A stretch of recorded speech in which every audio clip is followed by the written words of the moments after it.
कोटी ओढ असलं सर बिना ओळखीला कोणता कार्य चालते. कोणाला पैसे देवायचा असला तर कोणतेही पैसे द्याल का? बाजारात गेले तर कोणतीही वस्तू घ्याल का? ओळखीशिवाय कोणताच काम नाही होत. ओळखीशिवाय कोणताच ज्ञान नाही आहे. म्हणून ओळख पाहिजे. तशी देवाची ओळख नसेल तर काहीच नाही. सर्व आंधळा आंधळ्याशी जन अवघे आंधळा म्हणून नाव ठेवला. म्हणून ओळख पाहिजे. त्यालाच काला म्हणून नाव ठेवले. काला अनंत नामी आजा काला अनंत नामी आजा काला. अनंत नाम एकच नाम नाही आहे. त्याला एकच आपण भरी त्या नावाला आता आपण पाहणार. त्याला पुष्कळशे नाम आहे. लागल तितके नाम त्याला ठेवले आहे. पण तो नावाच्या पलीकडे आहे. नावाच्या पलीकडे आहे. तो नावात नाही आहे. तो नावात नाही. फक्त नावाने संकेत केला जातो. नावाने संकेत केला जातो. नावाने त्याची ओळख करून दिली जाते. हा आमच्या नावाचा आहे म्हणून.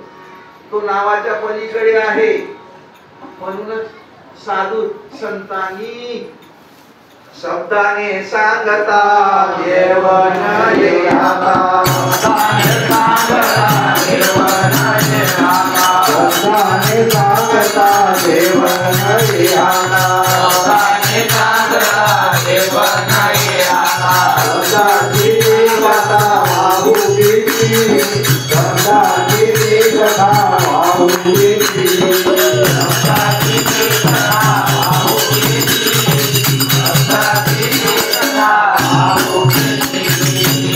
शब्दातीत दाखवी तसे शब्द फक्त दाखवण्याचं काम करते. तो इकडे जा इकडे जा.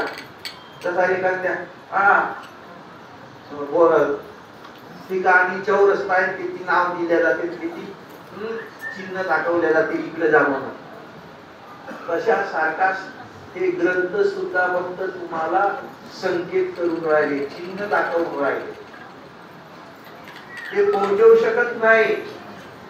त्याच्यासाठी गुरु नावाचा व्यक्ती ठेवलेला आहे. गुरु सांगतील गुरु सांगतील. त्या हरीपर्यंत गुरु तुम्हाला पोहोचवतील. गुरु शिवाय तो काय तुम्हाला भेटणार नाही. म्हणून अनंत नामियाचा